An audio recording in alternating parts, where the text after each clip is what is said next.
আসসালামু আলাইকুম। কেমন আছেন সবাই? আলহামদুলিল্লাহ, আমরা আল্লাহর রহমতে ভালো আছি। আবার চলে আসলাম আপনাদের মাসে। প্রতিদিন মাছ, মাংস, ডিম এগুলো খেতে ভালো লাগে না, তাই চিন্তা করলাম আজকে একটু নিরামিষ রান্না করে খাবো। আর তার জন্য চোখে পড়লো মসুরির ডাল। আর আব্বু আনছে বাজার থেকে টমেটো, তাই চিন্তা করলাম টমেটো দিয়ে ডাল রান্না করবো আজকে। আর টমেটো দিয়ে ডাল রান্না খেতে কার কার ভালো লাগে কমেন্ট করে জানাবেন। ডালগুলো প্রথমে আমি একটু ধুয়ে নিচ্ছি।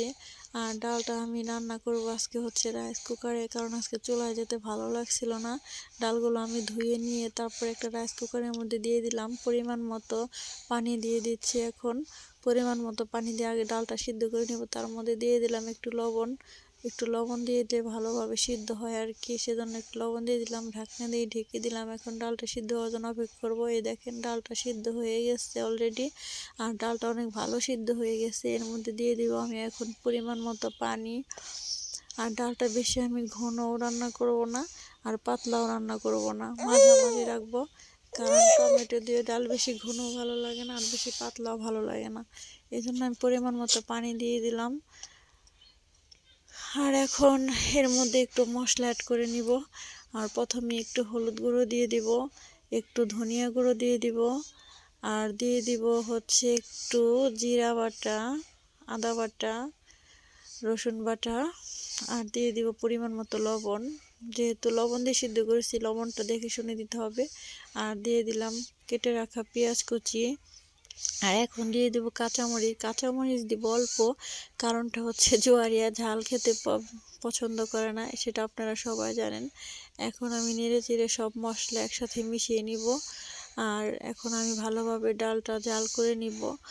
আর ডালের একটা প্রক্রিয়াগত হচ্ছে কি, ডালটা ভালো জাল হলে সেই ডালটা খেতে বেশি ভালো লাগে। এই যে দেখেন ডাল বলক উঠে গেছে। এখন এর মধ্যে দিয়ে দিব আমি কেটে রাখা পাকা টমেটো।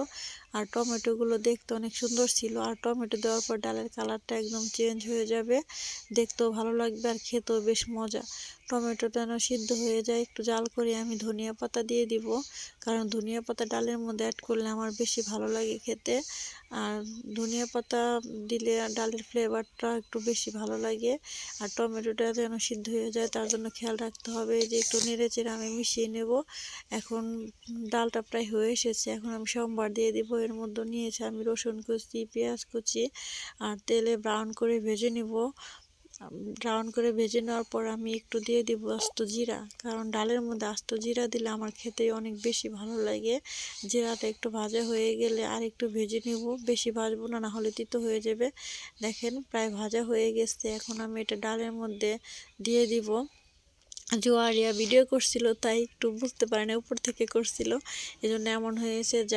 যাই হোক, মেশানো হয়ে গেছে। আর সম্বার দেওয়ার পর আমি ডালটা বেশিক্ষণ জাল করব না, কারণ ফ্লেভারটা তাহলে আর থাকবে না। নেড়ে চেড়ে একটু মিশিয়ে নেব। দেখেন হয়ে গেছে মাশাল্লাহ। আর ডাল দিয়ে ভাত খেতে কার কার বেশি ভালো লাগে, ডালের সাথে তারপর যদি হয় টমেটো। দেখেন ডালের কালারটা মাশাল্লাহ অনেক সুন্দর হয়েছে। ভালো থাকবেন, ধন্যবাদ সবাইকে, আল্লাহ হাফেজ।